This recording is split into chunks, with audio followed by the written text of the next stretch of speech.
Габдулла Тукай — кечкенә музыкант.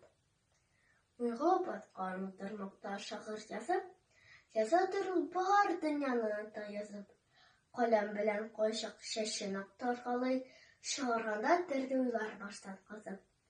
Яза шагыйрь, каләмене кулдан куймый, бер юлы язып ташлый, тагын берне уйлый. Шулай тыныч утырганда безнең шагыйрь, өй турында кемдер исә, бергә уйлый.